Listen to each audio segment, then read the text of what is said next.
आज हम आपको बताने जा रहे हैं कि जो कश्मीर में इस्लाम कैसे आया। जब सबसे पहले एक हमादानी नाम का एक व्यक्ति था जिसका कि जन्म समरकंद में हुआ था, जिस हमादान में हुआ था जो ईरान का हिस्सा है। 1314 में पैदा हुआ था और उसको 1384 में वो मनसेरा एक केपी के पाकिस्तान में वो डेथ हो गई थी। तो जब वो आया 1372 के आसपास वो इंडिया में आया, कश्मीर में पहली बार आया और 2.5 साल तक वो कश्मीर में रहा। उसके बाद हमादानी जो है 700 हिजरी में आया, फिर 771 हिजरी में, 781 हिजरी, 783 और 785 हिजरी। इसमें 622 साल और जोड़ लो तो ये ईस्वी हो जाएगी। तो इन्होंने क्या किया था, अलाउद्दीन उस टाइम कुतुबुद्दीन जो है वहाँ का शासक था।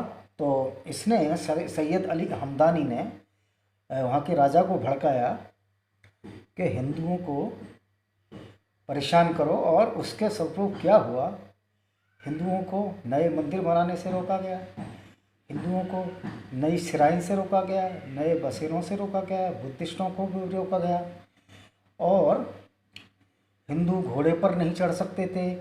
हिंदुओं की जो डेड बॉडी जब डेथ हो जाती थी वो रो नहीं सकते थे, और उनको मुसलमानों के पास नहीं दफना, उनके मुसलमानों के आसपास उनको लास्ट फनरल नहीं होता था, बल्कि जलाने नहीं दिया जाता था और मजबूर किया जाता था इनको दबाया जाए। उसके बाद इन लोगों को, जो हिंदुओं को, ये घोड़े पर नहीं चल सकते थे, नए कपड़े नहीं पहन सकते थे, बहुत सारी बंदिशें लगाई। और ये जहाँ मुसलमान हैं आएंगे उनको 3 दिन खाना इनको फ्री देना पड़ेगा, और 3 दिन उनको घर में ठहराना पड़ेगा या रेजिडेंस में ठहराना पड़ेगा। वो किसी मुस्लिम लड़की से शादी नहीं कर सकते, और उनको लालच दिया जाता था कि आप इस्लाम कबूल कर लो तो जजिया टैक्स भी नहीं होगा। उसके बाद जब इसकी डेथ 1384 में होगी तो उसके बाद एक ही बहुत कमीना या दुष्ट बादशाह कश्मीर में आसीन हुआ जिसका नाम था सिकंदर बुत्सकीन या शाहमीर, जो कि 1389 में पैदा हुआ और 1413 में उसकी डेथ हो गई। वो इतना फैनेटिक था कि उसने हिंदुओं को मजबूर किया कि या तो इस्लाम कबूल लो या फिर कत्ल कर दिए जाओगे, और यही हुआ। बहुत से हिंदू घाटी छोड़कर भाग गए, मंदिरों को इसने बनने नहीं दिया गया, नए कपड़े नहीं पहनने दिए गए, रोने पे भी पाबंदी थी, और तो और मुसलमानों की तरह दफन करो इनको, मुर्दों को दफन करो, नहीं तो तुमको मार दिया जाएगा। और बहुत सारी चीज़ें हुई इनके यहाँ। उसने उसकी बहुत सारी जैसे वो घोड़े पर नहीं चढ़ सकते, वो इधर उधर नहीं घूम सकते, तलवार लेकर नहीं घूम सकते, वो अंगूठियाँ नहीं पहन सकते, अंगूठी में हीरे नहीं जड़ी हुई अंगूठियाँ नहीं पहन सकते। और ये सब इसलिए हुआ कि हिंदुओं को काफिर समझता था और नीच समझता था, और उन्होंने कहा कि वो जो कपड़े जो मुसलमान पहनते थे बढ़िया, वो वाले कपड़े नहीं पहनोगे, पर तुम वही कपड़े पहनोगे जब इस्लाम आने से पहले पहने गए हैं। इस तरह ये सारी चीज़ें किससे हुई। हम मुसलमानों को कभी बुरा नहीं कहेंगे कि वास्तविकता ये है कि मुसलमान बुरे नहीं होते हैं, और इंडियन सब कॉन्टिनेंट में जितने भी मुसलमान हैं वो सारे हिंदुओं से ही कन्वर्ट हैं, चाहे वो पाकिस्तान के मुसलमान हों, चाहे बांग्लादेश के हों, चाहे हिंदुस्तान के हों, मलेशिया के हों या इंडोनेशिया के हों।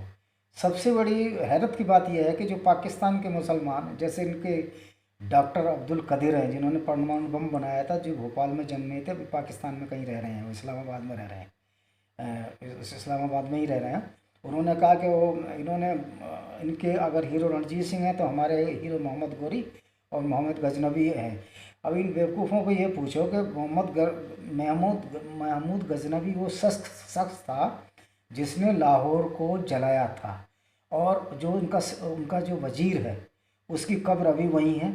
सबसे ज़्यादा मॉलेस्टेड हुई जो पाकिस्तान में सो कॉल्ड आज मुस्लिम हैं, इनकी अम्माएँ, दादियाँ, परदादियाँ मॉलेस्टेड हुई, और ये इतने मूर्ख हैं, ये उनको हीरो बनाए बैठे हैं जो इनके रैपिस्ट हैं, इनकी माओं के, इनके मदर्स जो ग्रेट ग्रैंड मदर्स के हैं और उनके फादर के जो कातिल हैं ग्रेट ग्रैंड फादर्स के, उनको ये, और सबसे ज़्यादा जब अटैक होते थे वो पाकिस्तान या सिंध से ही होते थे, और स्पेशली पंजाब से होते जो पाकिस्तान में चला गया, और वहाँ सबसे ज़्यादा जो मोलेस्टेशन हुआ औरतों का रैप हुआ इन्हीं के पुरखों का हुआ, जो आज अपने को पक्का मुसलमान कहते हैं।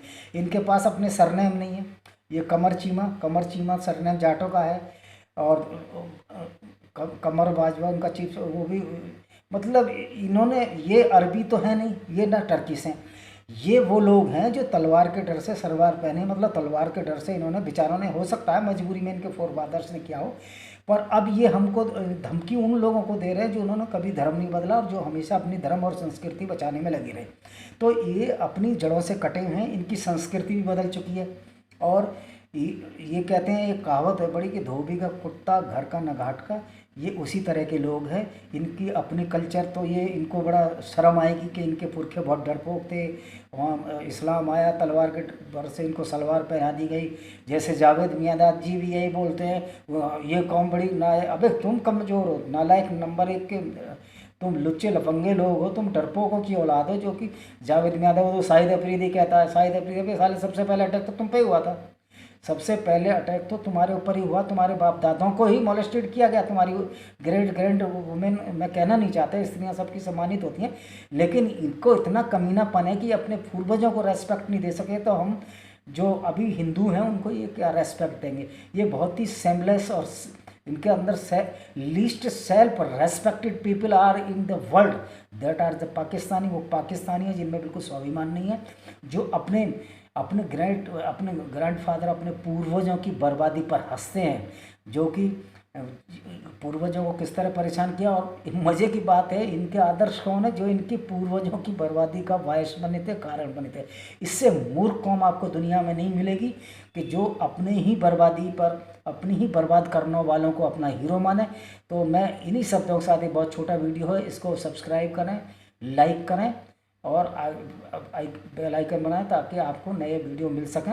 इन्हीं शब्दों के साथ मैं अपना ये यहीं पर अपना वीडियो समाप्त करता हूँ। वंदे मातरम, जय हिंद।